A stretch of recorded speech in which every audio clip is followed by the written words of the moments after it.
Hello guys, this is your friend and we are back with a new fanfic. Which is What If Wolf Naruto was in love with Hana and forced to marriage her part 1. And if you enjoy this fanfic then please press the like button and subscribe to my channel for more fanfic like this. And now let's start the fanfic. A young boy no more than 6 ran through the underbrush. His blonde hair was matted with dry blood, his cloths were torn, and he was covered in bruises and cuts.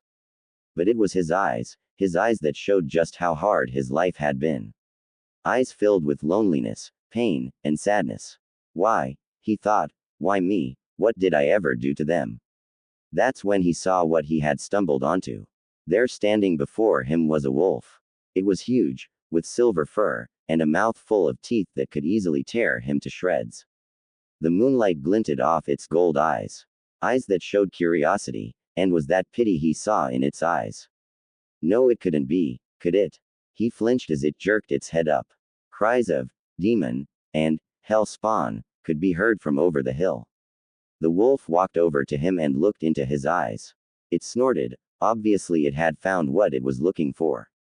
Then it jerked its head over its shoulder and started walking off. Did it want him to follow? He didn't know. Should he? It's a wolf. Only then did he notice that it had stopped at the edge of the clearing. It jerked its head again.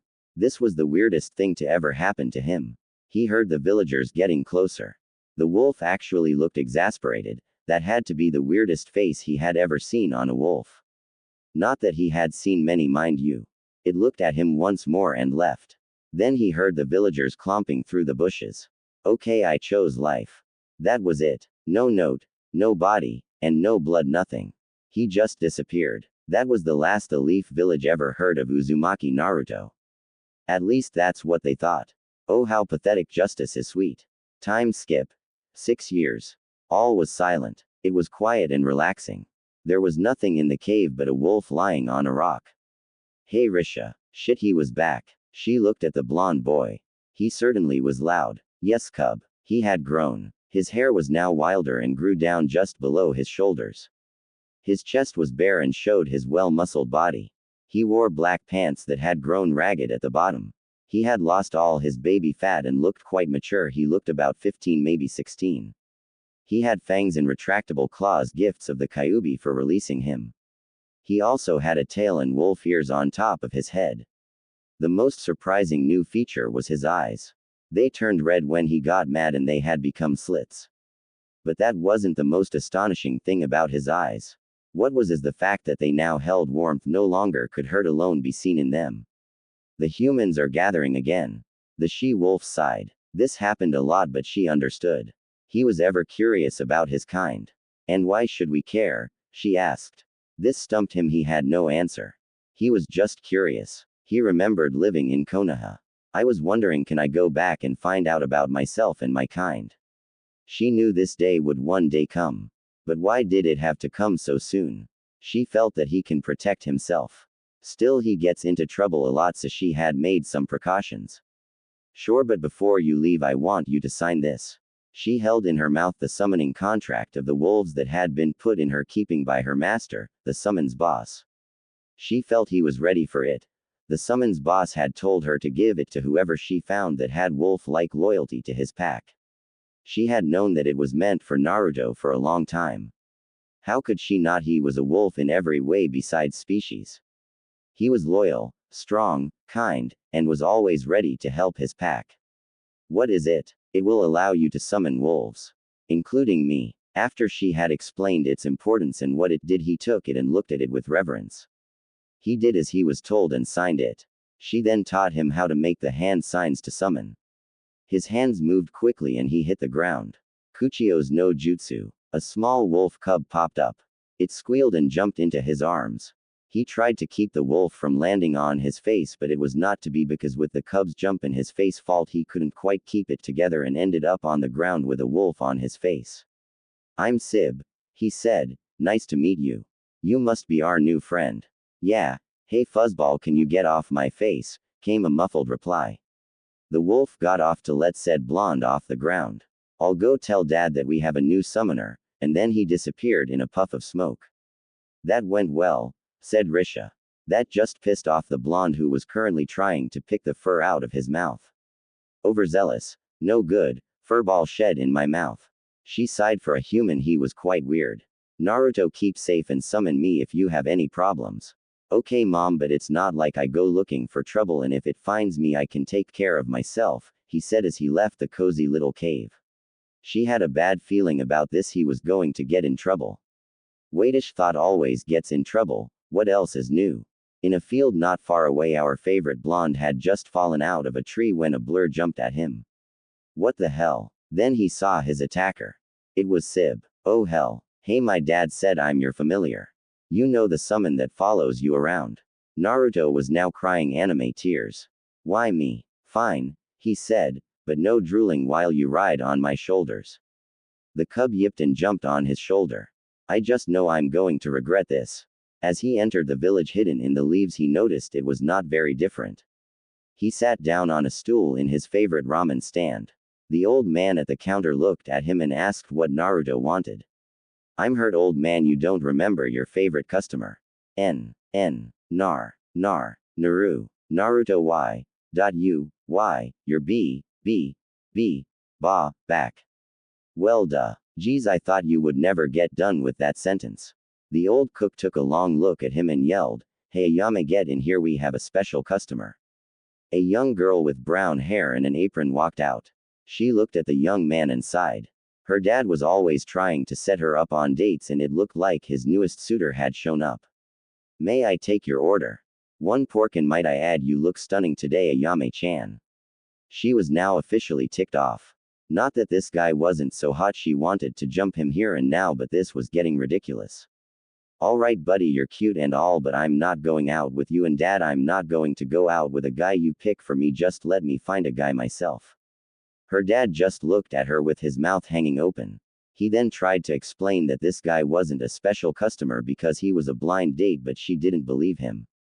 They then heard chuckling. She turned on the guy, ready to let him have it, but I'm glad you find me cute, but I'm not a blind date. It's me, Naruto. She almost fainted, but then quickly gave him a hug, and he proceeded to tell them how he was forced out of the village and his adopted mother. 10 bowls of ramen, and a story later, Ayame noticed Sib asleep on the counter and grabbed him into a bone-breaking hug. Help! He cried. Naruto just laughed and avoided the cries. Then he saw the cub looking at him with his gaze full of malice. I will kill you, he said over the young woman's shoulder. This gave him the creeps. He finally rescued the wolf, said goodbye, and started walking towards the Hokage tower. He saw some girls looking at him and his familiar with hungry gazes and started getting nervous. Why are they staring at me so intently? The cub just laughed. Looks like you have fan girls, he taunted. The cub then looked at the girls with a chibi face, and soon there was a stampede coming. The young cub jumped off at the last second and landed on a nearby roof as his blonde friend got tackled by the girls. Naruto saw him laughing on the roof. I hate you. Revenge is sweet. Is all he could say before the blonde escaped, grabbed him, and ran like the devil was hot on his heels. He got through the security pretty easily, seeing as Anbu was holding off Naruto's fangirls. He walked past the secretary because she was too busy drooling and walked straight into the Hokage's office. Hey Hokage Gigi. The Hokage was currently losing the fight against paperwork. It was multiplying before every time he turned away. He heard someone call his name but didn't take his eyes off his dreaded enemy, intent on keeping it from growing. Then he realized what the person had said. He jerked upright, looking at the young man. Only then did he realize his mistake. Damn, I looked away. I swear it grew another foot. Naruto face faulted. How can you tell it's already 10 feet tall? Oh yeah, you're still here, who are you? Hello, blonde. Blue eyes, devilishly handsome, smart, funny, and charismatic. Not ringing any bells. Naruto sighed. Dude, how could you forget me? I'm the best. You could hear crickets chirping. Sigh. Believe it. It was then that all the oxygen left his lungs because the Hokage, most powerful man in Leaf, the head honcho, the big kahuna, the big cheese, tackled Naruto and hugged him. Air, needed for continued existence. Oops, sorry. Naruto got up and brushed himself off. He then began to explain that he had left and been adopted by women. When he heard this, the Hokage asked to meet the women. All right, back up Kuchio's no jutsu. When the she-wolf appeared, Sarutobi just stared. Naruto was trying to find out what was wrong, but then he realized it. Oh, did I forget to mention she's a wolf and I have her summoning contract. That was the last thing before the Hokage face faulted so hard he knocked himself out. He eventually came around and yelled at Naruto for being an idiot and not telling him he was adopted by a wolf. After they got things settled, he gave Naruto the keys to his old apartment and Naruto left. Apparently he hoped Naruto would come back one day. Now back to work. The old man sighed. Okay, round 309. And the staring contest began. He swore he heard the paper say, "I will never blink," but he wasn't quite sure. He shrugged it off as stress and hard work. Naruto had just acquired a sweatshirt to hide himself and Sib. He was walking out of the store when he looked up at the nearby Hokage tower. He saw papers explode out of the windows and float out all over the village. He was going to help the old man when he heard him yell. Damn it, I blinked. He just shrugged it off. He did not want to get mixed up in it. He and Sib were back to back with the door holding it back and panting. Oh, you just had to come out of my hood. You're evil, yelled the pissed off blonde. It's not my fault, it was hot, the cub retorted. The door seemed to be able to hold back the horde of females by itself. Naruto took a look around. He saw his bed and everything was exactly where he left it. Man, this place is a dump, came a voice from under the bed. The wolf cub came out dragging an orange jumpsuit out from under the bed. Did you really wear this? Naruto just nodded. Dude, is you fricking colorblind? He didn't notice the tick mark on Naruto's head as he advanced on the unsuspecting pest. Oops, a cub. The only thing person outside saw was a small object come flying out of the upstairs window. Little did they know the fuzz ball was a wolf that had just been punted out of the building. The young boy, airman, wolf, hybrid thing, whatever he is, anyway, he soon had the apartment fixed up and clean just in time to hear a knock on the door. As he opened the door, he saw his wolf summon in the arms of a very hot young woman.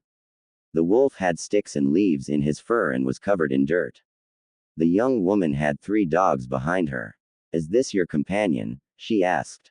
What, you say something, blubbered the world's #1 idiot. Cute. He thought. Is this your wolf? Because he told me he lived herein. No good, lousy, rotten, stinking 2-bit evil, was the only reply from the wolf. Wait, you can talk to wolves? Stupid, low down, dirty, slimy. Yeah, I'm part of a clan that can speak to dogs and they're not really that different. I ought to shove a pine cone so far up his. The young wolf then went into detail about the downright maniacal things he was going to do to his summoner. Naruto's sweat dropped at the intense evil thoughts coming from the wolf and the extremely painful things it proposed to do to him. Oh, yeah, sorry, he's mine. Naruto said. The stupid furball insulted me and became one with my foot and was the first wolf to take flight courtesy of Airfoot. Said furball attacked his face and he was soon rolling on the ground trying to detach his tiny attacker. The girl giggled. She really liked this boy. I mean, what's not to like? Cute. Funny, has a companion, speaks canine. He's perfect, she thought. Oh, how wrong she was. Anyway, here you go. Are you new to the village? She asked. No, just been gone for a few years, came a muffled as he pulled Sib off his face. Well, my name's Hana. If you want me to show you around or grab a bite to eat, you're welcome to come find me at the Inuzuka compound. Okay, I will try to remember that, he said, mentally remembering where said compound was. Wait, was she inviting him on a date? Nah, couldn't be. He closed the door and turned around when he heard a growl. Only to receive a face full of fur as Sib attacked him again. Not again, he thought as they rolled on the ground fighting. He got to the academy on Monday bright and early so he could avoid the evil that was fangirls. He got to his room and sat in the back. No one noticed him come in besides a young boy with a high-collared jacket that covered his face. He smelled like bugs. Naruto filed it away to think about later. He was wearing black cargo pants with lots of pockets and a skin-tight black muscle shirt. He had on a black vest over it with lots of pockets for scrolls and other things. He also had on shades, combat boots, and a necklace with a wolf's fang on it. He also still had the scratch marks from his romp with Sib. How such a small furball could scratch him enough to negate QB's healing factor he'd never know. The instructor walked in and quieted everyone down. All right, we have a new student joining us for the exams, he said. Naruto walked up and stood in front of the class, surprising everyone minus the bug boy.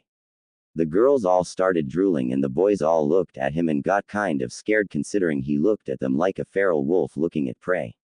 My name's Aruka, now why don't you introduce yourself, the instructor said. I'm Uzumaki Naruto, my likes are wolves, nature, ramen, and my wolf companion Sib. He was cut off by a small wolf appearing on his shoulder, making all the girls squeal. After he regained his hearing, Naruto heard his wolf summons whisper to him. Ah, you do care, it said. Yeah, and if you push your luck I will not hesitate to drop kick you back to the apartment. Then he got an evil glint in his eyes. Or give you to the girls. You wouldn't, you're not that cruel, the wolf said, getting nervous. Don't test me, pipsqueak, was the blonde's only reply. Anyway, back to my introduction. I dislike traitors, and people who hurt my friends.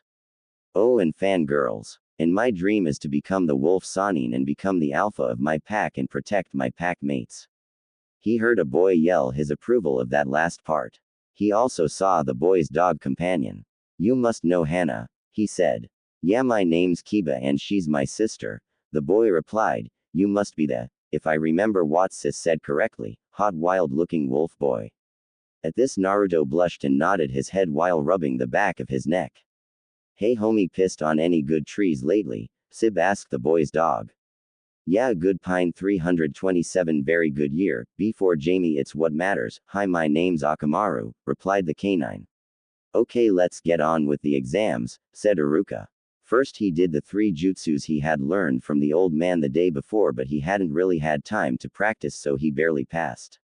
The written part sucked considering he didn't know any of the stuff on it. So it was safe to say he was glad when they got ready to go outside. On the accuracy, a guy who he just called the Emo King scored 9 out of 10 on the shuriken and 8 out of 10 on kunai. When Naruto came up, he just grabbed the weapons and threw them while walking without even turning to face the targets, just passing the table on his way to the line of people who were already done. He scored 9 out of 10 on the shuriken and 10 out of 10 on kunai. The instructor was shocked. This boy hadn't even taken aim. It was time for Naruto's favorite part. I mean, what strong young wolf like himself didn't like fighting for the title of alpha? He heard the teacher call his name after a few fights and saw the Amalicious, I own this word, duck-haired faggot, honestly who has that many fangirls but doesn't get any G's. He walked up and stood across from said Emo King. It was time for Naruto's favorite part. I mean, what strong young wolf like himself didn't like fighting for the title of alpha? He heard the teacher call his name after a few fights and saw Sasuke. He walked up and stood across from him. He was excited he got to fight the Rookie of the Year. This should be interesting, he thought. Give up, Dobi, you can't beat an Uchiha, guess who? Names don't mean anything, only loyalty, strength, and protecting your pack, retorted the blonde as he slid onto all fours as he extended his claws. Everything was quiet. Naruto reveled in the feeling of the wind blowing over him, the sound of the nearby creek, and the soft grass under his hands. He could smell the scents that wafted in the wind: food, humans, way too much Sakura perfume, if you don't get on the first try you need to slap yourself, and a soft and inviting smell. One that he had smelled many times. One that had meant safety and love for many years. Begin, said the instructor. Mom. He took off running on all fours straight for the young boy.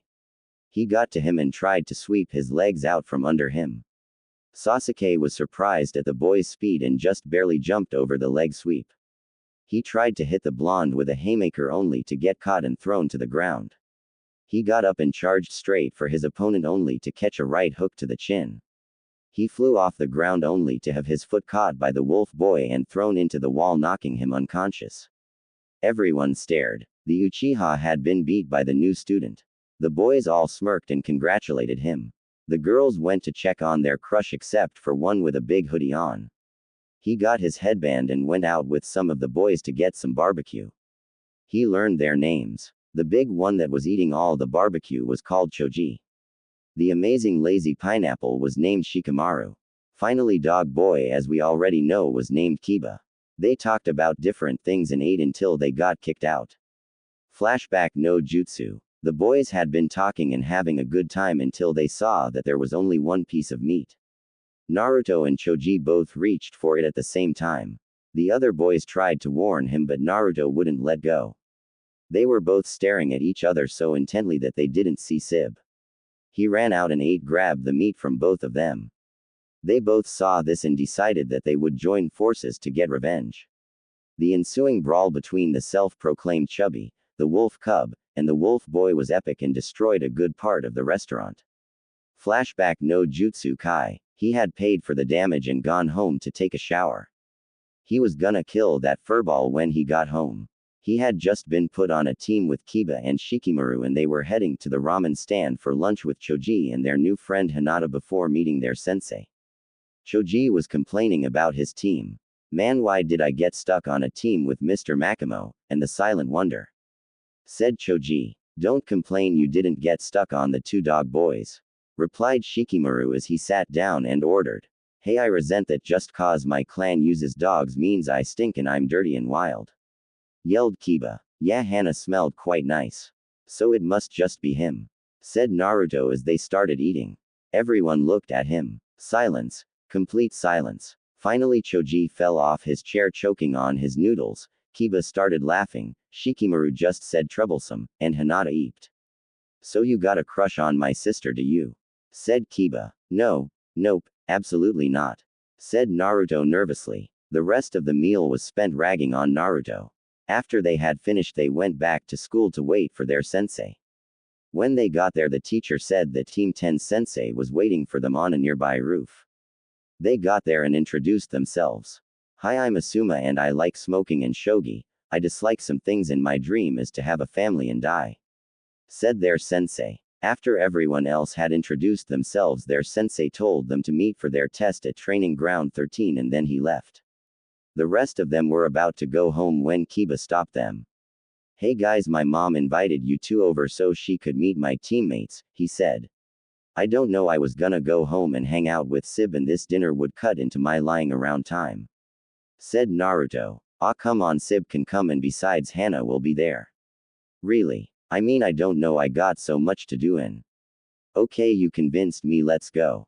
Naruto replied. It's too troublesome. Said Shikamaru. He was promptly grabbed and dragged by the other two boys. Yeah, definitely too troublesome. When they got there Naruto asked where the bathroom was so he could wash up. Kiba showed him and he walked in. The first thing he noticed was it was steamy and it smelled like lilacs. Wait, what? He noticed the feminine shadow on the shower curtain and started to back towards the door. He tried to open it but found that Kiba had locked it from the outside.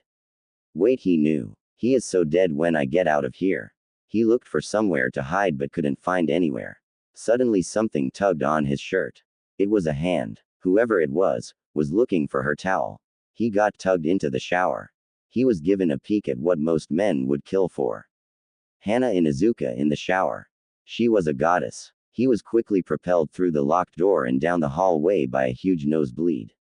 How he stayed conscious no one knows, but he found Kiba rolling on the ground. He quickly pounded him into the floor but was caught off guard when Hana walked out in her towel and punched him through the wall. He found himself in the kitchen with a leg through the hole shaped like his body. Shikamaru was sitting in a chair laughing at him. He saw a woman that looked like a mix of Kiba and Hana. Must be their mom, and that was the last thought that went through his mind before he met unconsciousness courtesy of Hana with a frying pan. It had been awkward after he had woken up tied to a chair. He had told Hana and her mom the truth and then the next half hour had been spent chasing and torturing Kiba. Dinner had been weird. Hana wouldn't look at him and kept blushing every time she did, which only led for him to blush and Kiba to snicker. Hana would glare at him and he would shut up. It was pretty comical if you weren't one of the three, especially Sum, who had to admit her daughter hadn't been lying when she said the wolf boy was hot. He had this feral look about him. She wouldn't mind letting him ravage her. From the look of it Hana didn't either. Wonder if he's as wild in bed as he looks. Naruto got a shiver up his spine but ignored it. Shikamaru had heard the story and after witnessing the beating of Kiba he laughed every time he saw Naruto blush or when he looked at Kiba. Who wouldn't? The bumps on his head were pretty comical. After dinner they said bye and left. On the way home, Naruto hit Shiki because he wouldn't stop laughing. A while later, they split up and went to their respective houses. The next day, they had met at the specified training ground to take the test. Their sensei explained that Choji's team's test was to protect a pervert at the hot springs that wrote their sensei's favorite book. Naruto and his team's test was to team up with Hinata's team to attack them without alerting the women inside till the other team was neutralized and they had been extracted. They had met Team 12, which was made up of the 3 best girls in their class. Sakura, the smartest girl in class and the co-captain, with Ino, of the Sasuke fan club, Ino the best girl when it came to using jutsu in class, and Hinata, who though losing a battle with her confidence was the best at taijutsu in class. Alright Shikamaru and Sakura, you two need to work on a strategy. Kiba and Hinata need to find our targets. I will be the one to take on the emo, said Naruto. Ino, I need you to go into the hot springs and keep the girls from coming out until we had fallen back to the safety of the trees. The people nodded and set about their assigned tasks. The Jonin were impressed at the speed and genius incorporated in the teen's orders. He had taken in all his teammates' strengths into account and sent them on tasks that would be perfect for them. 10 minutes later, the targets had been sighted and they were hiding in the trees waiting for the signal to begin. A howl was heard on the horizon and they all sprinted forwards. Before the other team knew what was happening, Shikamaru captured Choji in his shadow and Ino captured Shino with her clan's family jutsu. The 2 Jonin held off Team 7's team leader. Naruto slammed Sasuke into a tree in a shoulder tackle. He then tried to hit Sasuke but missed, his hand creating a crater in the tree. He slid sideways, coughing up blood. Naruto took the opportunity to kick his opponent in the side, sending him rolling across the ground. He looked at the rest of his team. Choji had surrendered knowing he couldn't break out, and Sakura had put a kunai to Shino's neck before Ino let go of the jutsu and put her own blade to keep the boy still. The Jonins were still battling it out. His lapse in concentration had cost him though. He received a punch in the stomach from his maddened opponent. He quickly recovered, but his opponent was doing hand signs for a fire jutsu. Naruto kicked him in the chest, knocking the breath he had taken for the jutsu out of him. He followed up with a kick in the back of the head that sent the emo sprawling on the ground, gasping for air. Kiba quickly tied the 3 up. Naruto took stock of the situation.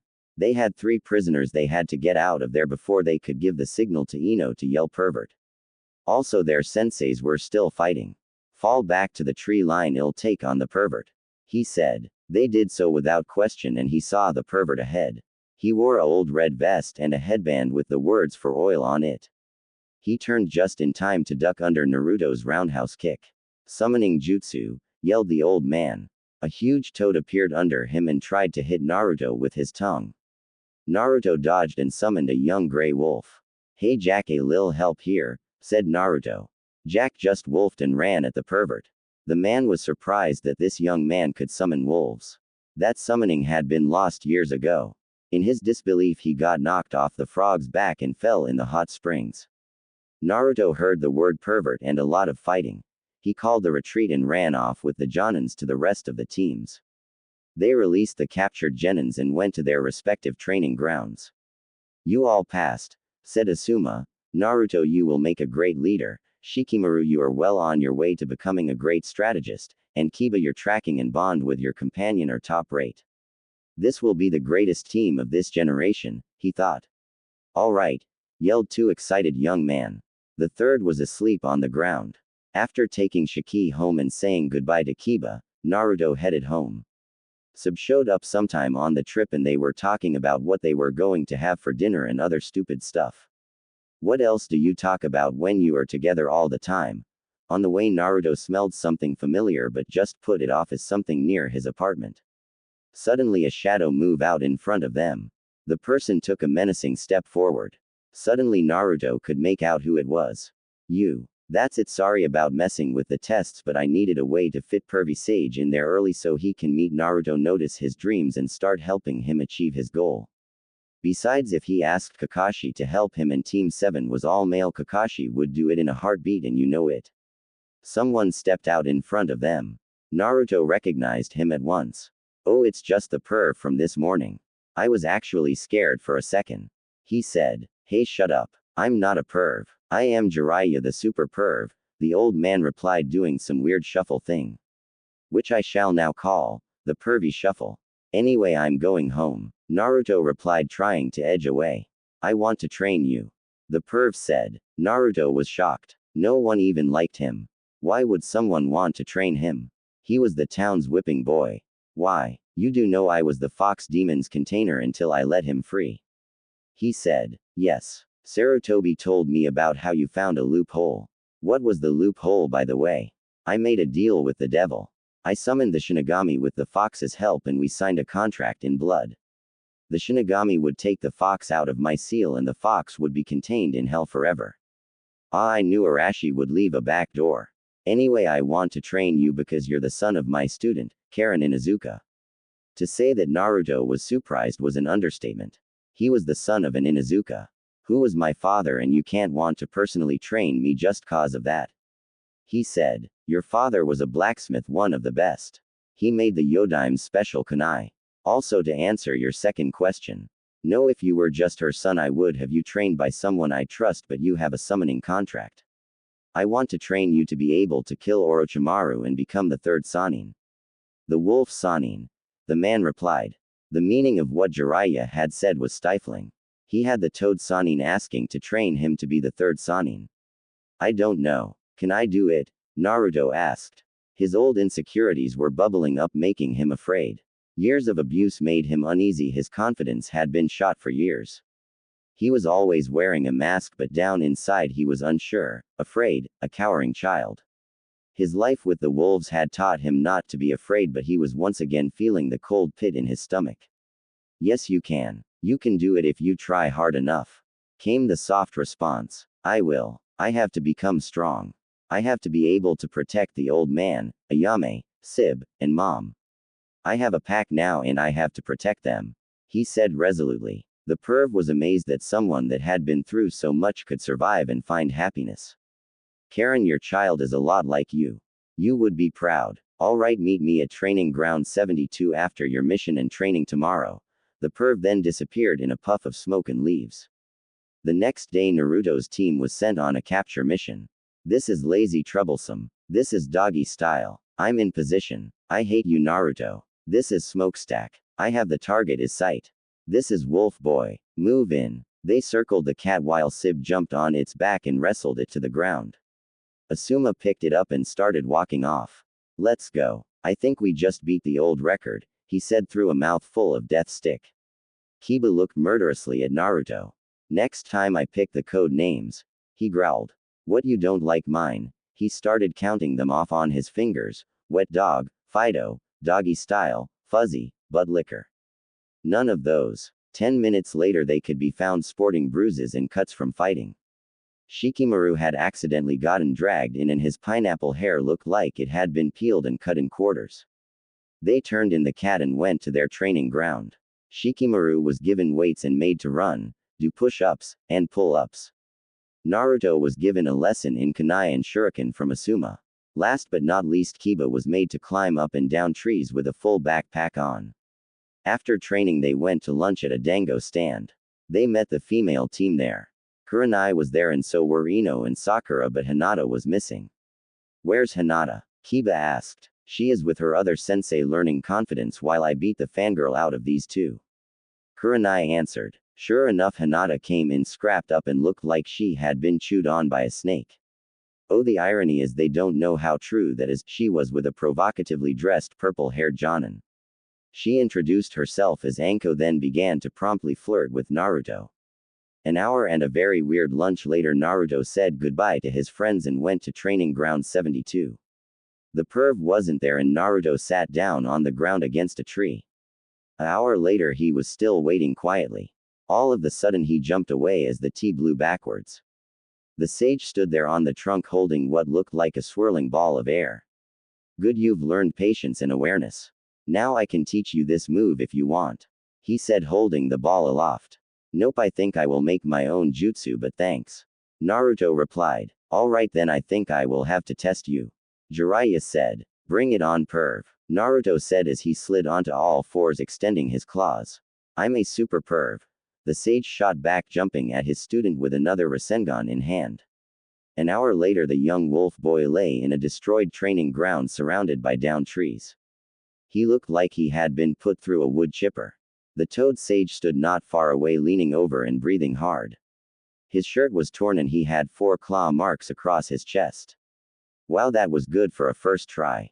And without summons too. You got me good once and you made me sweat, he said. Naruto just grunted from the ground. The perv continued talking. I told Sume, the Inuzuka clan head, about your parentage. She wants you to come over and talk some. I suggest you go change. You have a family now. He disappeared and Naruto stood up and limped to his apartment to get ready. Naruto sat in the Inuzuka council chamber. Unlike the other more formal clans, their council just sat wherever they wanted around the council chamber.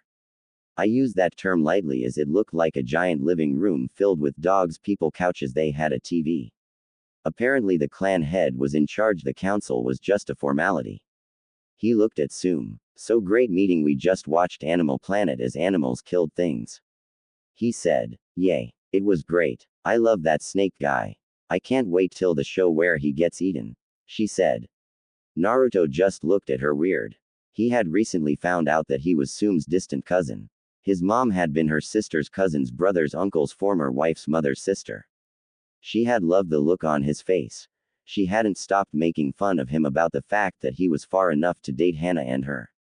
He didn't like it, even if he was relieved and a little weirded out at the fact that she had included herself in that sentence. He spent the rest of the night eating dinner with the family and hanging around. The girls couldn't keep their paws, well, sort of, off of Sib. By the time the evening was over and it was time for him to go home, he had spent an hour trying to get Sib back. After much chasing and pulling, a disheveled Sib sat cowering on his head. The only highlight of the night had been Hana's 3 female companions. As he was about to leave, Sume stopped him. Where are you going, young man? You're staying here with your family, she said. But, no buts except yours in this house now. I spent time making a room for you and you're going to sleep in it, she said. Hana gave him the puppy dog eyes, as did Sume. He looked from face to face.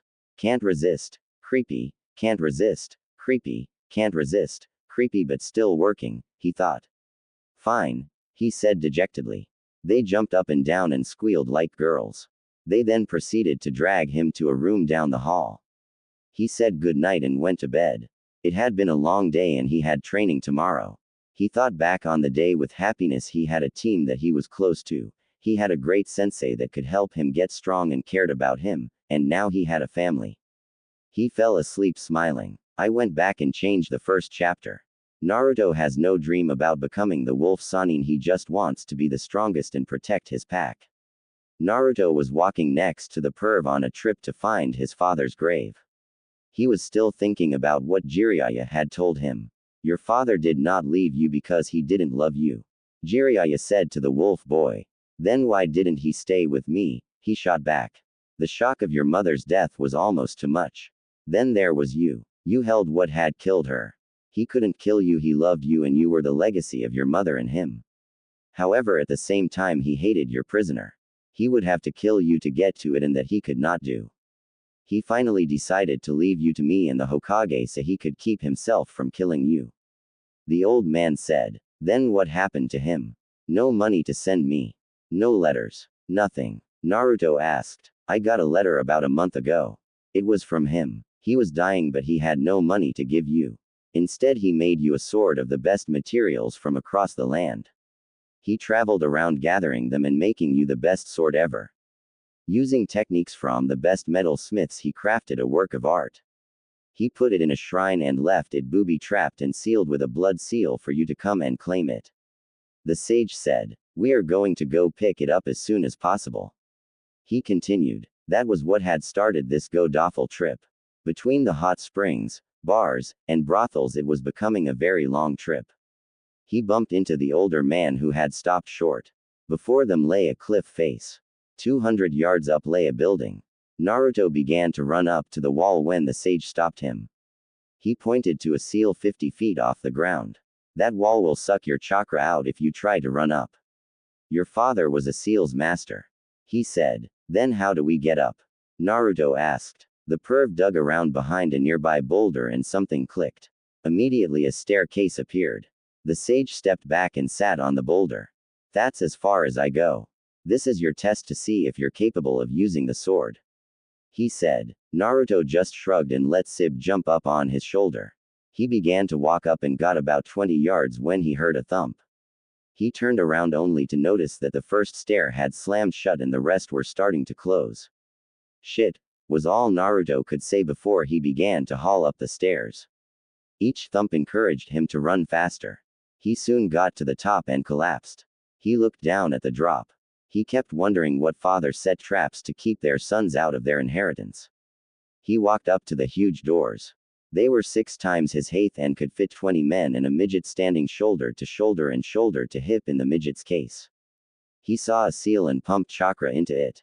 A voice resonated out of the building. If you wish to enter prodigal son, then wipe the blood of the maker on this seal. The voice said. Naruto pulled out a knife and cut his hand. He wiped it across the seal and it began to swirl. It lit up, and when the breaks in the seal all matched up, the door opened and Naruto stepped through, the doors closing behind him. In the center of the room lay a pedestal with a sword. The sword was chained to the pedestal and it pulsed as Naruto got closer. He grabbed it without a thought. It let out a scream like the screech of metal across metal. The chains turned red and exploded. Naruto was thrown through the doors and off the cliff, still holding the sword. He heard a whisper. Goodbye, my son, may you live a very happy life. He screamed and tried to turn himself. He saw the ground coming fast but blacked out just before he hit the ground. He woke up in the back of his mind, except this time the sewer was gone and before him lay the cave he had grown up in. He heard someone talking. It came from the walls all around. Naruto was confused. He had found the sword, been thrown off the cliff, and he was hearing things. I am Burning Fang. Know my name, the voice said. The walls began to glow and from them came beams of light that collected in the center of the cave. They light formed into the sword from the shrine. It was safe to say Naruto was very confused. The sword morphed into a wolf and walked up to him. What the hell? Naruto asked. Your father used a lost art to put the part of his soul that loved you and didn't want to kill you into this sword. I am the representation of that part of his soul. Now awaken before we become a big puddle of goo. The wolf yelled. Naruto woke up and found himself plummeting to his doom. He had to summon a wolf. He started doing hand signs. Summoning jutsu. He cried. A poof of smoke later, he expected a good-sized wolf. What he got was Fenrir. He crashed headfirst into the Summon King's head. Who has summoned the head of the loyal wolf clan? He said. Inuzuka Naruto, the future wolf Sanin. He said. Oh really? Kinda like the pervert Gambunta tells me stories about when we play poker on Thursdays. Fenrir said. Yes, except I'm not a perv like him. If you listened really closely you could hear said perv. I'm a super perv. Did you hear that? The wolf summon asked. Ignore it. I would like your blessings to summon the wolves if you please. Naruto replied. I will test you later, but for now I have to go. Gambunta was drunk off his and about to get in a brawl with the head of the boar summons. The wolf said. Naruto just sweat dropped and got off so the summon could leave. I still can't believe my father did all that. That was suicide. Naruto had gotten back to Konoha and had just told his friends the tale of his journey. He was about to finish another bowl of ramen when Kiba tapped his shoulder. He turned around to see an Anbu standing behind him. Naruto, the Hokage would like to see you, the masked man said. Okay, see you guys. Bye Iruka-sensei, he said, grabbing his ramen. He threw some money on the counter and disappeared in a puff of smoke. He left 4 confused people behind. How did he know it was me? The Raven Anbu asked. It's really you, Kiba and Choji asked. When did he learn Shushin? Shika asked. The Hokage sat before the council. News of Naruto's return and parentage had brought a lot of commotion to the room. Some wanted him dead, others wanted him left alone. More still wanted him to become a weapon for their use. One wanted him to be disowned by his new family. The Hokage smirked thinking about the man leaving the room with a dog attached to his pants and his heart boxers showing courtesy of Sum. Hey guys, what's up? Everyone turned to see Naruto leaning back behind the Hokage's desk slurping down ramen. Get out of the Hokage's desk, you little twerp, you don't deserve to sit back there. Also throw that trash out, it's impolite to eat in a meeting, one civilian member said. The man caught a bull to the chin and fell down unconscious. Everyone looked at Naruto and he held up 4 fingers. 1. You don't command me, you're not a ninja. 2. I don't care what you say, I can sit where I damn well please. 3. I was done anyway. And 4. Ramen is not trash. Oh, and your mother's a whore. Naruto then leaned back farther and waited till one of the shocked council was ready. Naruto, we would like to ask if you are loyal to Konoha. The Hokage asked. No. His simple answer stunned the crowd. I am loyal to my friends, my team, and you, old man. But we never did anything to you. The Hyuga head said. I have seen you torture your branch members when they did not attack me, so do not play innocent. What do you plan to do? Sortobi asked. He was secretly pleased. This village did not deserve the wolf boy's loyalty. I will become the wolf Sannin by killing and replacing Orochimaru. He said, matter of fact, like killing one of the most dangerous S-ranked missing nin from Konoha was an everyday thing for him. You could never defeat him. You are just a weak demon. The Uchiha would be much more capable of killing him.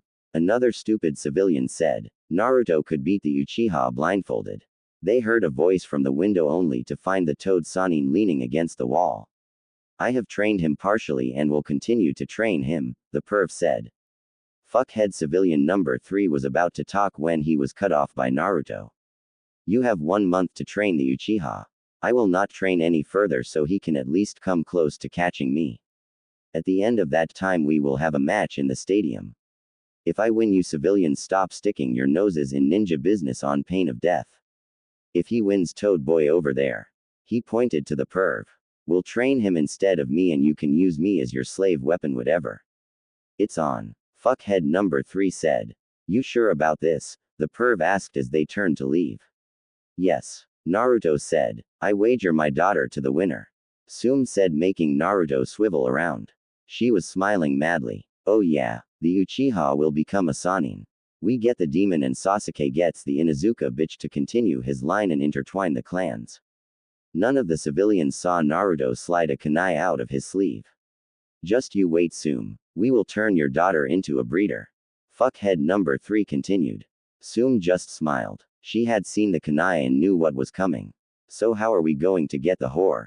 He never saw the kunai that split his head open coming. It continued on and stuck in the wall. Everyone turned to look at Naruto. His eyes had turned to slits and turned a feral yellow.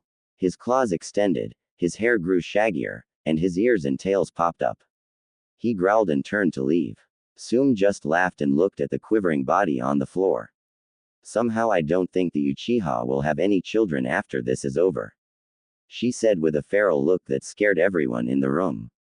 Naruto sat in the middle of the stadium. He had a wardrobe change over the last month. He wore a black vest with a hood, kind of like Kiba's sweatshirt, but black with pockets and no sleeves. He left it unzipped and wore nothing underneath. He still wore his fingerless gloves with the wolf engraved plates on the back, black cargo pants and black combat boots.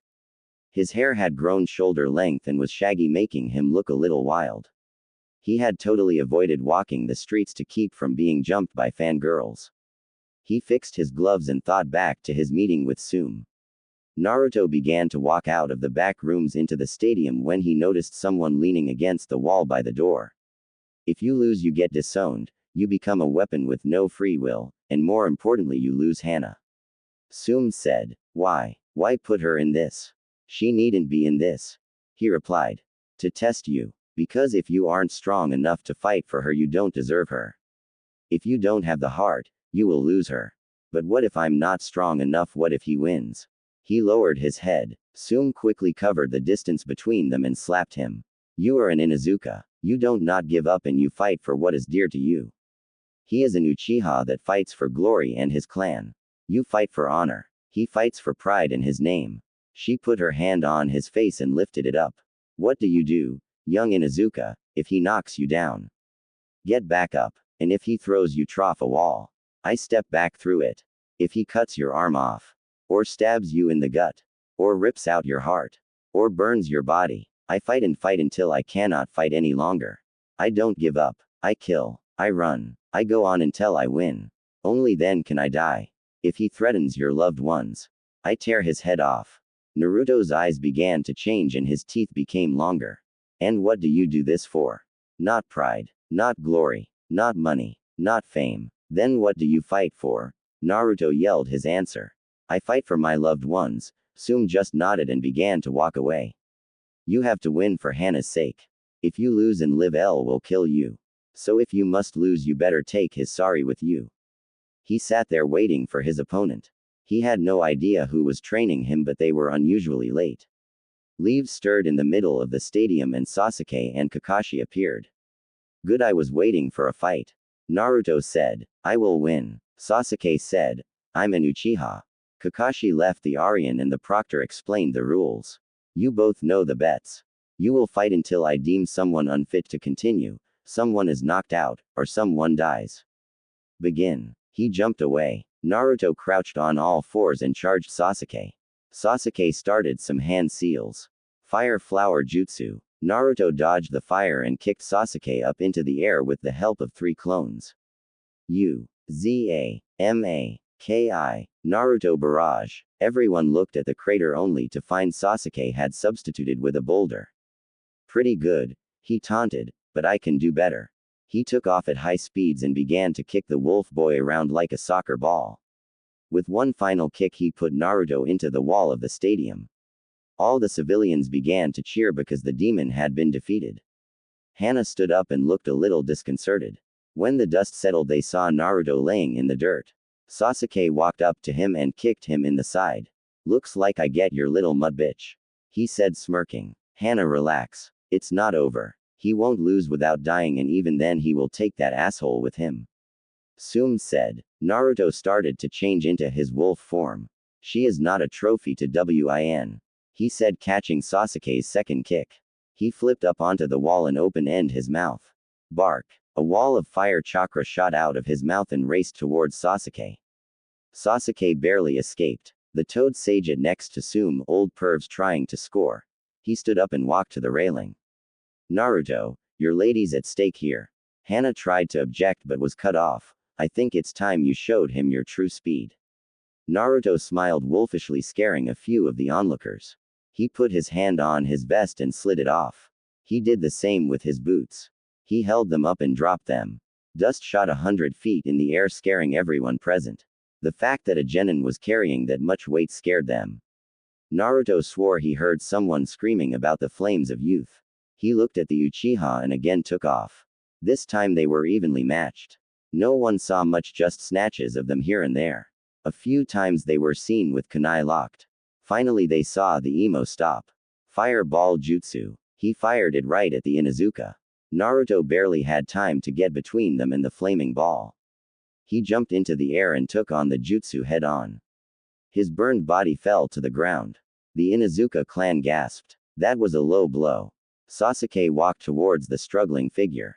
Naruto had barely gotten to his knees when Sasuke grabbed him by the neck and lifted him up and slammed him up against the wall. Naruto coughed up blood. Hana looked worried. The Inuzuka began to yell about how cheap that was. Sarutobi looked at Jiraiya. Jiraiya just looked back and stood up, walking over to the railing. You are worthless. You don't deserve to live. Just give up and die. Sasuke said. Hana looked at her mother. Sume just shook her head. It's not over. She said. I won't give up and I won't die until I take you with me. Naruto said, spitting blood on Sasuke's face. Sasuke just slammed him against the wall again.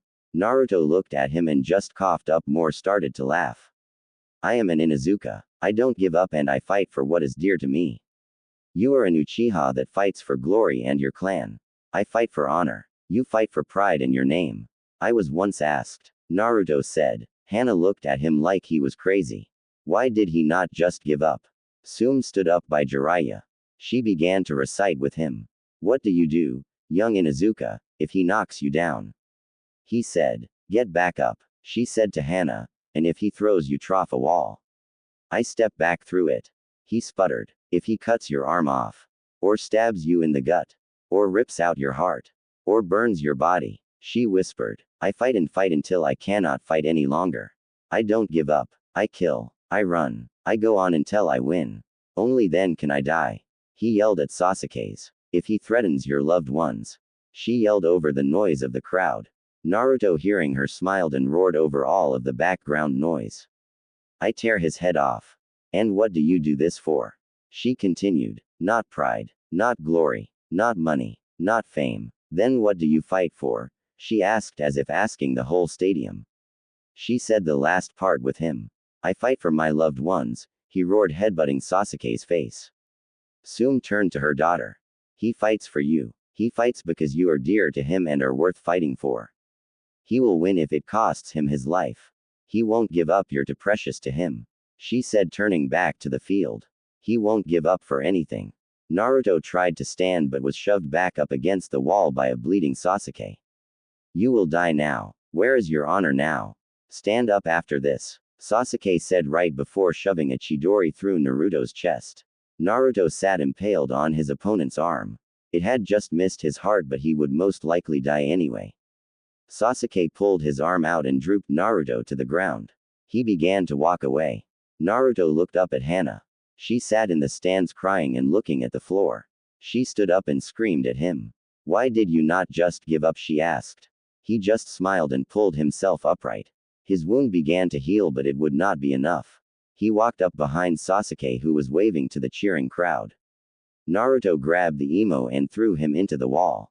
Sasuke stumbled out. Why do you still fight? You will die and the Inuzuka breeder will be mine. Just give up and die with dignity, he said. Naruto smiled sadly and shook his head. You don't get it. Yes, I will die. Yes, there is no hope for me. But I will take you with me, he said. His eyes began to glow with an unworldly light. Jiraiya saw this and turned away.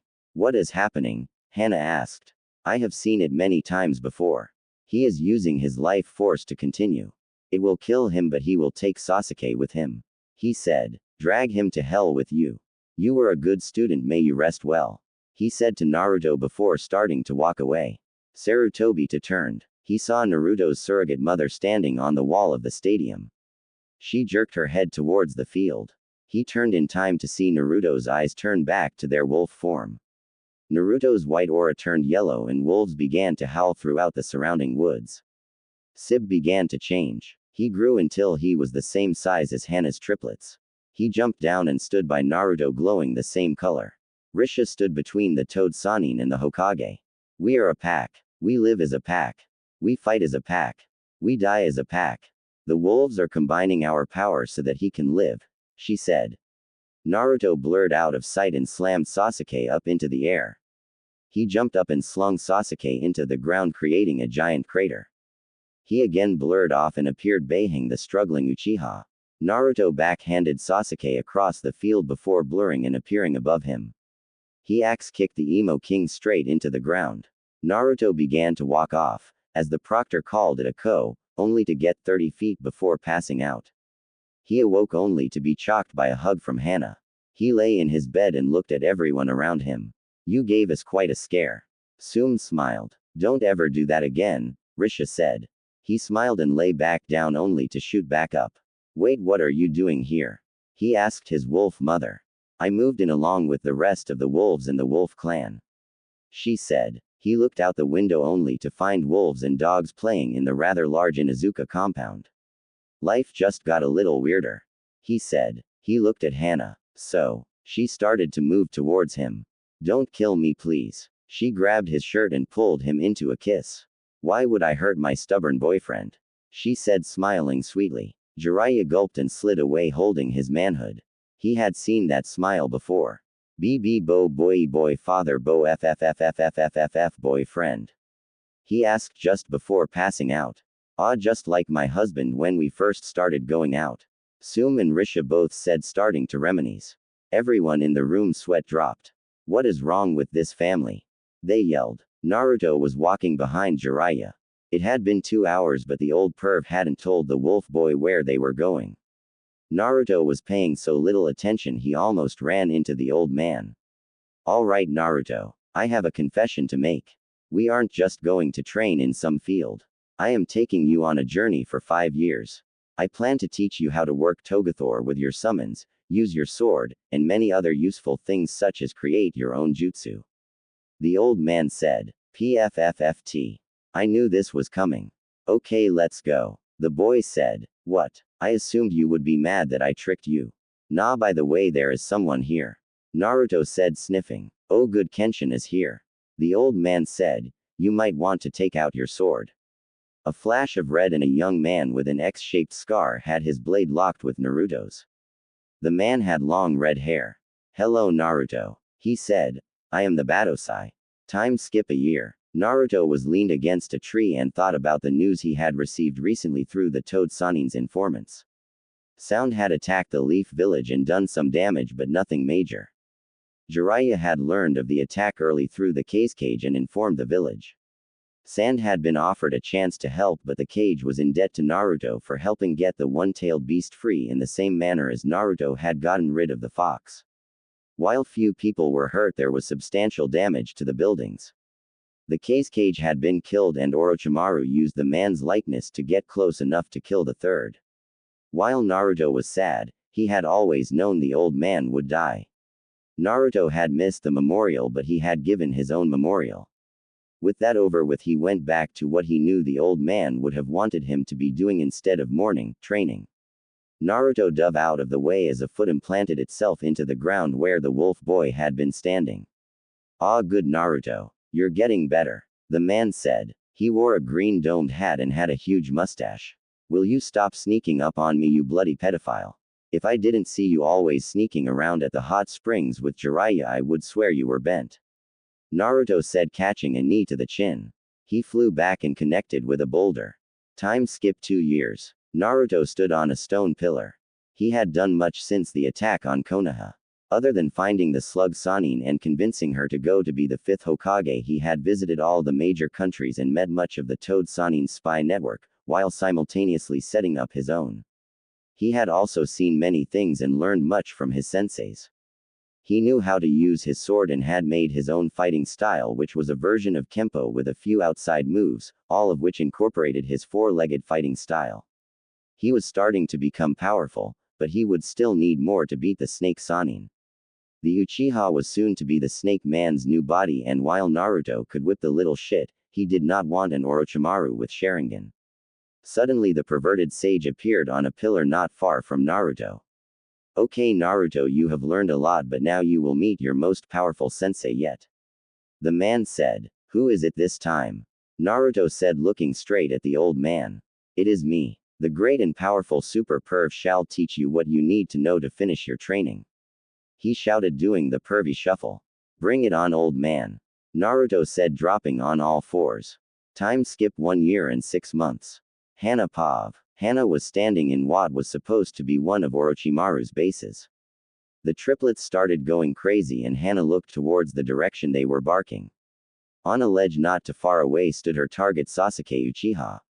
Sasuke, cried Sakura and Ino. Why anyone would want them on their team I will never know. She looked at her team. She and Kurenai were deployed with Anko while Ino, Sakura, and Hinata played backup. On paper not a bad team. They had Anko the snake ninja, her mini-me, Kurenai the genjutsu mistress, Sakura the apprentice to Tsunade, Ino of the Yamanaka clan, and herself the next clan head of the Inuzuka. In reality, she had 2 fangirls after the object of their affection, her sadistic friend bent on tearing the target apart for information on her former master, herself, a young girl that was still being brought out of her shell, and Kurenai the genjutsu mistress. Sasuke, you can still come back with us. Sakura pleaded. I don't think so, he said before turning to leave. Please Sasuke, don't leave, Ino said, attaching herself to his left arm. He grabbed her wrist and tossed her like a rag doll across the room. She bounced twice before skidding to a stop 20 yards away. Sasuke charged up a Chidori and prepared to rush the girl. Shit. Hana jumped between the two. She knew she was going to die. She could feel the electricity in the air as Sasuke disappeared. Then she saw him. Strange. He can move so fast, why can I see him? Suddenly the lightning chakra stopped a few inches from her heart. Man, this is troublesome. Hana saw a hand attached to Sasuke's wrist. The hand led up to a man. The man was wearing a white hooded figure with a gourd on his back. Think Assassin's Creed. I finally get home for the first time in forever and I am all set for some rest when Grandma Tsunade sends me to catch some snot-nosed stuck-up. Never mind, it's not worth it, the man said. Who, what, when, where? Why are you disrespecting the Hokage like that? Sakura yelled. Sasuke, finally over the shock at having been stopped, tried to strengthen the electricity in his hand. The figure noticed this and tightened his grip. Sasuke winced and the Chidori disappeared. I'm a ninja. I'm a ninja. I'm a ninja. And I am a ninja. The answer to the last only discernible one is cause she doesn't care. He said. Let go of my arm. Sasuke said, pulling his sword and holding the point against the man's throat. The man simply increased the pressure and broke Sasuke's wrist. Sasuke fell and held his fractured limb in his hand and jabbed his sword forward. What he didn't expect was for the man to go up in smoke. You really are useless, the man said, pulling his hood back. Everyone said the same thing. You're back. Naruto Pav. Naruto dropped his hood and stood there. Their faces were funny. Sakura was stunned. Hana was happy as hell. Sasuke was pissed. Kurenai was stony-faced. Hinata was nervous. Ino was turned on. And Anko was, well, Anko, crazy and sadistic. Hey Jiraiya, Orochimaru is watching us from a rock outcropping a mile to the east. He said, smiling as the toad Sanin appeared next to him. Okay, I'll take care of him. The man said, disappearing again. So my mission is to bring you guys back alive. Your mission has been ended. Now stay back while I finish this. Sasuke charged the wolf boy, his sword arching for Naruto's head. You might be fast, and you might have a sword, but I am still stronger than you. Naruto said, lazily flicking a slash away from his face. Sasuke launched a flurry of impressive attacks. They were all advanced moves, however Naruto had no problem considering Sasuke sucked and was down to one arm. This only infuriated the Uchiha farther. A few more strokes and Naruto got bored. He ended it by kicking his opponent across the clearing. Sasuke's seal began to grow until he was covered and he had wings. He took off again. Naruto readied his blade when he noticed that he wasn't the target. Hana was. Shit, I'm too far away. Unleash my second form. Sasuke was almost to her when Naruto raised his blade. Roar, burning fang. The sword began to glow and light exploded around Naruto. He brought the sword down and a beam of power cut a deep trench between Hana and Sasuke. Said Snake Boy had to stop to avoid being killed. Everyone looked up. Naruto stood there in feral form. His sword had changed as well. It was now a two-handed sword with a hilt that looked like two wolves, one black and the other white, howling. Your fight is with me, Uchiha. Now prepare to die, he said. He started a series of one-handed hand signs. Fire wolf. Wind wolf. A wolf made of fire and another of swirling air sprouted from his mouth and began to bear down on Sasuke, side by side. The wolf one appeared to be faster as it got to the boy first. Sasuke cut it in half, fire flying by him. The second one, however, did not attack. It exploded, sending currents of air all over the place. It fueled the fire still in the air, and burned all around Sasuke. He jumped back, slightly charred but no worse for the wear. Suddenly Orochimaru appeared beside him. We are leaving, he said before disappearing in a swirl of leaves. Sasuke glared at Naruto and did the same. Well, that was anticlimactic. Naruto said, no shit, Sherlock. Shut up, Fang. Incoming. Say what? All other thoughts were cut off as he was tackled by Hana. Naruto left the Hokage's office after having reported back to Tsunade. He didn't get very far before he was trapped by his favorite bitch. Naruto, how was your training? Hana asked as she fell in beside him. Meh. I learned stuff. Naruto replied. He nearly plowed into a fruit cart at her next question. So when are you taking me on a date? Say wah. Good, meet me at the clan gate at 7, we can go dancing or something, no dinner, I have to eat with mom. She kissed him on the cheek and jumped off towards the Inuzuka compound. That's not right. Springing something like that on a guy. Man, now I have to find something to wear. He thought. Ha ha, she just weaseled you out of your shorts, or at least she will have by tonight. Fang said in chibi form, doing a dance while holding a sign with the word score over his head. You are the weirdest wolf sword thing ever, and she did not. Yep, she did. You know what, I am shutting you out. Naruto said before blocking his connection with the sword. Naruto walked towards the gates. There, standing in some tight jeans, a white top, and a black leather jacket, was his girlfriend. Oh shit. I am so screwed. Naruto thought. Hell yeah, you are. Is that her me heels I spy? You are so getting laid tonight. Fang said. That is not what I meant and you know it. Geez, you sound like me when I went on my first date with your mother. Just follow my advice and you will get through tonight. He said confidently. Really? You think it will work? Hell no, I messed the first date up so bad, but she thought it was cute. It's the only reason you are alive. Real helpful dad. Hey there sexy. She said smiling. He had chosen to wear black pants, a white button-up and a red tie. Hey, so I thought we would go to the Shinobi Club. He sounded unsure of himself. Sounds fun, she said looping her arm through his. Oh yeah, this date is going to hell in a handbasket. Oh shut up Scroogy McKilljoy, enjoy the moment, you'll do fine. So how did your training go? She asked as they strolled down the street. Pretty good. Mostly trained by myself or the wolves and made up new techniques, had a few special teachers though. He said. I missed you a lot though. Ah how sweet. What about Jiraiya of the Toads? Wasn't he training with you? No, it was mostly by myself or with my trainers till the end where he fine-tuned me, and even then it was hell trying to drag him out of all the brothels and bars. Well, he is a super pervert. I read a few of his books, they were pretty good. She said. Oh damn. Further conversation was ended by their arrival to the club. A quick flash of their shinobi ids and they were in. Naruto saw a few people he knew. He nodded to Shino and Hinata sitting in a booth not far from the door. Shino nodded to Naruto as he passed by. Kakashi was in the corner reading his book and drinking sake. Naruto dropped into a seat where he could see the door. He poured some sake and started to drink when he got a slap on the back. He inhaled the drink and started choking. Once he had cleared his airway, he looked at his attacker. It was Kiba. Hey cuz, what's up? It's good to have you back. He said. Well, I was on a date, but it's good to be back. Naruto replied, giving Kiba the patented scram eyes. Kiba obviously got the message. See you back at the compound, I just wanted to welcome you back. He said quickly before making tracks. He seemed nervous, Hana surmised. You're not the only one with the ability to pull the alpha card on him. Naruto said. Okay stud, you going to dance with me?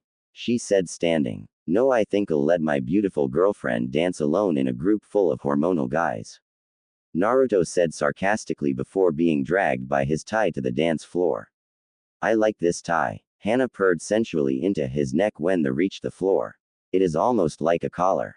Someone is dominant. Naruto said. Don't you forget it, she said as they started dancing. The night was a rush of color, light, and noise. Naruto was walking Hana back home after dancing. As they reached the gate, Naruto got nervous. Okay cub, like I said, you go in slow, and remember 90/10ths. Not helping. I had a good night, Hana said smiling up at him. He looked down at her as she looked up at him. 90/10ths, 90/10 feet. Shut up. She looked so pretty he lost control as something inside him took over. He leaned down and kissed her. I said 90/10ths, not the full 100%, you overzealous son of a. The voice in his head was cut off as Naruto Wolf's senses went wild. He wrapped his arms around Hana and dove to the side. 3 kunai appeared in wall where they had been moments ago. Whatever had taken over earlier was still in control. Naruto stood up as 5 ninja appeared in front of them. They all had sound headbands and outfits. We were sent to kill you so you couldn't interfere in the invasion of sand. The leader said. You tried to hurt my mate and for that you will die. Naruto growled. He let loose all his predatory power in a single burst. The nin that looked into his slitted eyes all froze instantly. The rest of the 4 jumped back as Naruto sent a kunai straight into the paralyzed one's head. The other 4 moved quickly, converging on him, 2 from each side. Naruto dropped into a crouch as Sib appeared from behind him, jumping over him, latching onto one of the enemy's throats. Naruto followed the leap with a diagonal slash from Burning Fang. He caught the middle nin and slit him from crotch to neck. The last 2 turned to flee but were caught between one pissed off wolf boy and one angry wolf. They turned back to back and attacked. Naruto grabbed the man's arm and twisted till he dropped his kunai. With his enhanced reflexes, Naruto grabbed it midair and shoved it through the man's chin and into his brain. He dropped the man and looked over to see Sib standing on the other nin's corpse. Man, that was close. What the hell was that, Naru? You kiss the girl and totally block out the rest of the world. You almost got skewered. Your instincts are so shot you couldn't hunt down an Oreo cookie. The wolf complained. Dude, who pissed in your Wheaties this morning, princess? We are both still alive. Naruto said, patting the young wolf on the head. Although what he said about the invasion of sand is disturbing. I have to report this to Granny. Hana, Naruto, and Sib stood before Tsunade. It's good to see you again, Naruto, but I doubt this is a social visit. I got a report of a group of nin slipping over the south wall and another one saying 5 dead sound nin found dead in front of the Inuzuka compound. Now I'm not sure, but I think it was you. She said, looking at the young wolf boy. You were right, I killed them. I was just getting back from a date with Hana-chan when they attacked. They said they were assassins from sound to keep me from messing up their invasion of sand.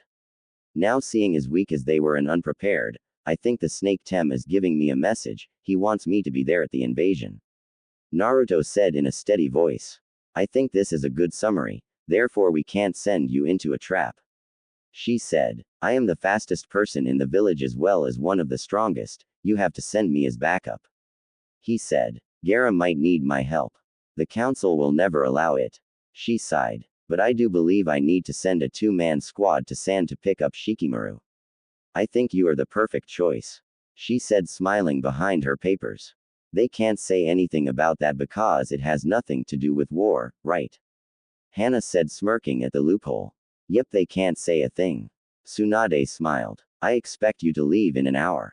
Naruto, Sib, Hana, and her triplets stood on a small rock outcropping overlooking the rain army surrounding the Suna.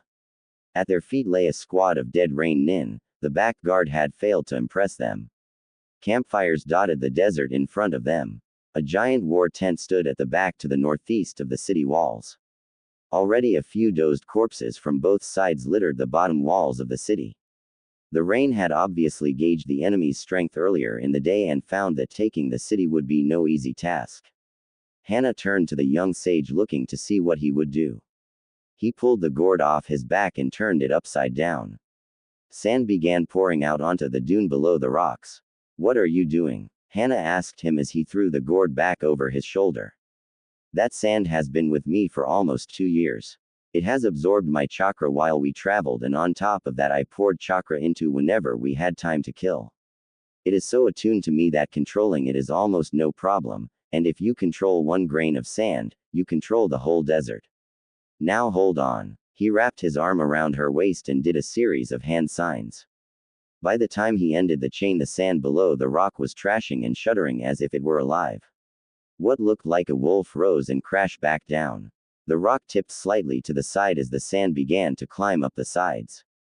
Hana stumbled into Naruto and in one smooth move he scooped her up bridal style and jumped off the rock.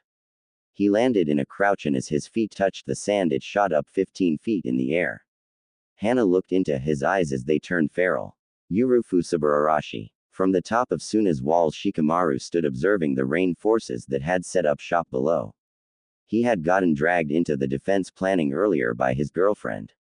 At first the Sand Council had ignored his suggestions, but after Gaara had splattered the loudest protester across most of council room they had started listening to him.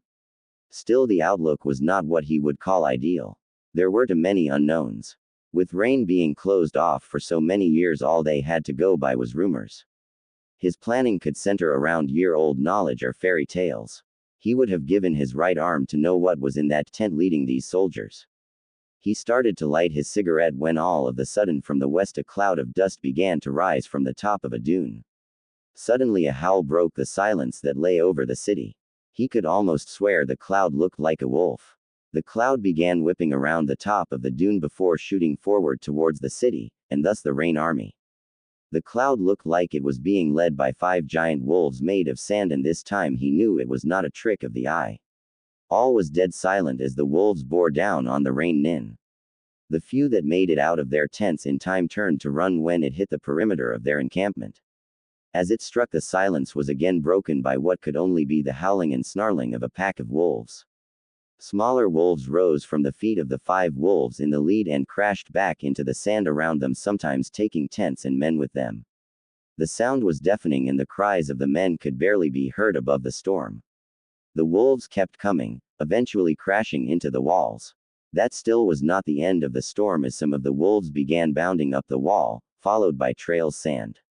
Every few seconds one would crash into the wall before dispersing and falling back down into sand until just near the top only one was left. The only thing different about this one was that its eyes glowed red. It bounded up to the very edge of the wall and jumped up into the air before crashing face first in a cloud of sand on the top of the wall right next to Shikamaru. Shikamaru stood stock still. The only thing that could be seen in the cloud was two red eyes. Then an outline. Slowly it dispersed to reveal Naruto holding his mate. The last of the sand returned to Naruto's gourd and he put Hana back down. He then reached over and closed the top on Shikamaru's lighter. He went to say a smartass remark when suddenly he had to jump over a spear made of sand. It stuck in the wall next to him and Naruto put his hand on it and used it to spin diagonally to avoid a second spear. He landed back on his feet and spun on his feet to face his attacker. "What the hell, Gaara?" the young wolf summoner asked. "I knew you would say something stupid, Uzumaki. That is why I cut you off," he said before standing there quietly. Nuff said. "Hey Naruto, good timing," Temari said from behind him before stepping up and hugging Naruto. He hugged her back before turning to Shikamaru. "Nara Shikamaru, we have been sent by the Hokage to escort you back to the land of fire." Temari and Shikamaru went to object while Gaara simply quirked an eyebrow. "However, as I feel it is unsafe to leave the city, we have no choice but to stay and aid Suna in any way we can. I knew you would be unable to stay out of a fight, Uzumaki. I will have a room prepared for you in my house," Gaara said as he turned and left. "What would you have me do to aid you defeat the Rain Nin?" Naruto asked. Gaara just continued to walk away. "He knows you be most helpful without any orders. Do what you do best, kick." Temari replied for her brother before leaving as well. "It's good to see you learned something from your stay in Suna.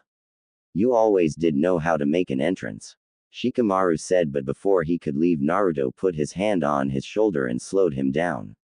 "You might want to take a shower." Naruto smirked as Hana walked by. "You smell like desert flower." He nodded his head towards Temari. "But nice going, man, bagging the Kage's sister.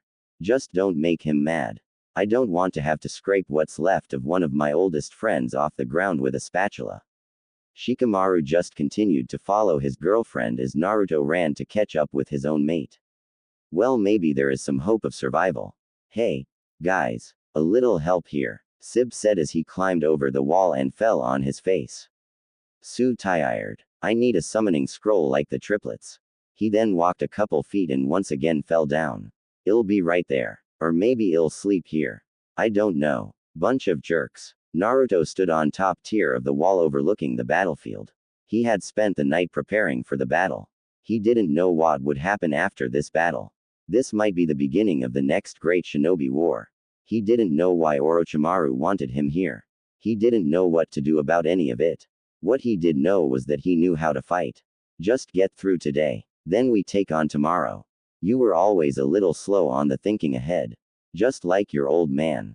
Fang cut in. "Fang, I'm going to need you today.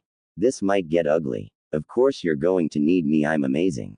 Conceited much. He looked over at Hana and watched her readjust her vest. Whatever was going through his mind was cut off as the enemy charged. He had killed more ninja than he had ever seen at one place at one time, and yet they still kept coming. Rain had taken the lower levels, but their assaults on the upper levels had been unsuccessful. He was almost out of kunai and was down to his last 6 shuriken.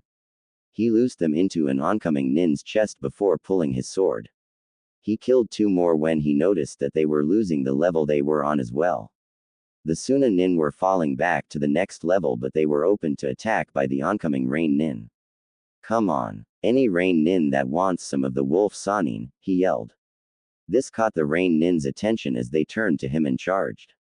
He slashed wildly, but every nin on the level wanted to get some of the action that was the future wolf sanin. He was about to be overwhelmed when suddenly a wave of sand knocked the nin surrounding him down the wall. Gaara slid down beside him and nodded. Naruto smiled as he remembered what Shikamaru had told him this morning. He grabbed his sword in both hands and pointed it at his feet. Burning Fang. He plunged the glowing sword into the wall as it changed. Suddenly a beam of condensed chakra cut the wall at their feet. The pieces in front of them split off and fell to the desert floor below. Gaara quickly slid his own sand down to support the wall. The nin on the lower levels were crushed and the rain fell back to regroup. Gaara simply nodded at Naruto and took off for the other side to make sure it did not fall. Naruto was standing on the edge of the wall as the nin regrouped, and suddenly a single man in a black robe with red clouds walked out and put his hand on the wall to their left. Naruto jumped towards the man when suddenly the wall imploded inwards and everything behind it for 50 yards was blown back. Naruto was knocked back by the wind and landed in the midst of a cloud of sand. He felt another strong force and sand hit him harshly in the face. Akatsuki is here. Damn, I should have known. He was about to jump forward when he heard a noise that brought him to a screeching halt, the sound of Hana crying out in pain. He spun around and jumped through the dust towards her position, killing the few straggling rain nin that hadn't charged for the gap in the wall. He focused on his senses, but the continued attacks from the Akatsuki member kept the dust in the air and made hearing near impossible. He only heard a whimper here and there, but in the rubble and the dust, with the continuous concussive force assaulting his heightened senses, he was disoriented. Then in the dust and blood he caught a hint of his mate's scent and a slight cry of pain. With those two simultaneous sensory perceptions, he changed directions and ran all out to his mate. He jumped over a boulder and landed next to Hana. Standing over her was a rain nin with the number 5 on his chest. He was holding a bloody kunai in each hand and was about to cut Hana when he found a sword in his chest.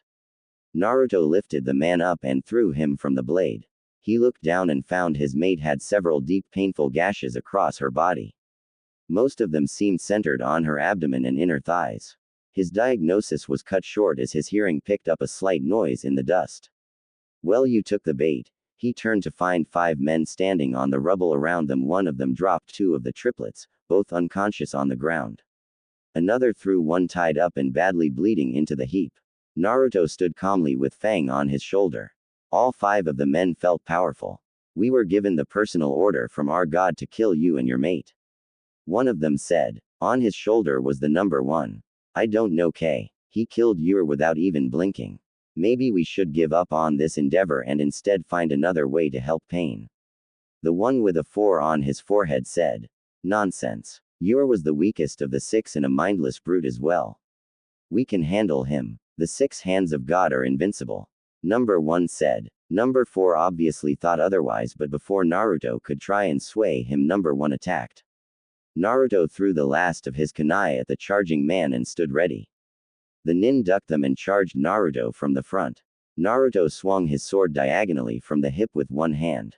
The rain nin jumped back and was replaced by a nin with a 2 on her neck. The nin tried to drive his knife into Naruto's diaphragm but was unsuccessful as the young wolf boy used the momentum of his swing to spin sideways just out of the way of the blade. In return, he knocked the nin's arm away with his free hand and drove his elbow into the woman's nose, throwing her backwards through the dust. A third nin, this time with a 5 on his stomach, tried to stab Naruto in the back, only to be knocked away with the flat of Naruto's blade. He flew into a nearby boulder and the sound of his spine snapping could be heard all around the clearing. Naruto looked at the hesitant number 4 and stabbed his sword into the ground. You're the smart one in the group. Your only mistake was your company, and hurting my mate. The first in's easily fixed by you leaving. The second I cannot let go unpunished. With that, Naruto threw his right arm forwards and a battle chain slid from around his arm and stuck in the man's neck. The barbs snapped into place and Naruto tugged on it and pulled the nin to him. He then used the body to knock away an attack by the female nin. He pulled back on the chain and used the mon's dead body to block kunai from number 1. He threw the body away and grabbed the other end of the chain. Naruto twirled the chain around and blocked a series of shuriken from the broken nose ninja. He stopped and pulled the chain taut and used it to deflect a punch. He wrapped it around the girl's wrist and spun around. He twisted the chain around her neck and pulled tight. She scrabbled with her free hand to loosen the chain, but after a few seconds of struggling she fell to her knees. A little bit more and her arm fell to her side. Naruto pushed her down on a rock and slid his hands into a better position. He put his knee in her back and pulled until he heard a satisfying snap as her neck twisted beyond its limit. He dropped the chain and stood behind his sword. That was not very nice. Just letting her die like that. he said as he ducked under some kunai. She deserved it. She ran right in when that had already proven useless. The voice of number one came from all around in the dust. She should have stayed hidden. Hide from a wolf. Not a chance. He was startled from his revelry as he was forced to duck under some incoming kunai behind him. Then suddenly some more from his 9 feet clock. He continued to dodge, unable to pinpoint his enemy's location. Finally he heard the slightest of sounds just in time for a stream of fire came at Naruto from out of the dust. He ducked down behind his sword. The fire was curling around the edges of the sword and singing his clothes. Hana looked at him through the haze of pain and he just winked at her. Naruto reached behind the small of his back. He pulled out a demon wind shuriken in each hand and with a flick of his wrists opened them. Without warning, streams of fire came from his sides and converged on him. His eyes opened wide before he was engulfed by flame. Hana whimpered as he was cooked. The jutsu from the front ended while the two at the sides continued. Hana couldn't believe what she had just seen. Her mate had just been fried. She lay back against a rock and waited for the nin to finish her as well. Just as she felt a tear begin to leave her eye, she saw a distortion a few feet behind the enemy nin. The flames stopped and the nin and 2 clones walked out of the mist. Without warning, Naruto appeared behind the nin and threw both shuriken. The rain nin saw that the space behind the sword was empty and jerked around to find his opponent when they hit. He never saw what cut him in thirds. You're very sneaky and your use of clones made it all the harder to pinpoint your location. However, you can't play hide and seek with a wolf, you get eaten. He said before walking over and checking on Hana. I thought you were dead. She hissed while he inspected her wounds. You can't get rid of me that easily. Naruto smirked as he wrapped a bandage around her thigh. A noise came from behind them and Naruto swung around with a kunai in each hand. Out of the dust stepped Sib and the injured triplet. Where were you, mutt? Naruto asked, going back to his wounded mate. Man, you can't count very well. You missed one. I had to take care of him. Sib said, walking over to the now conscious triplets. I knew you would handle him, but was it really that hard? Yes, and it would have been harder had Cho not gotten him by the balls. He replied while he licked their wounds. Naruto was about to make a smartass remark when he was cut off by a sand messenger. Naruto-sama. Gaara is in a fight with the rain god Pain. He requires assistance. Naruto jumped up and helped Hana to stand as well. Help her back.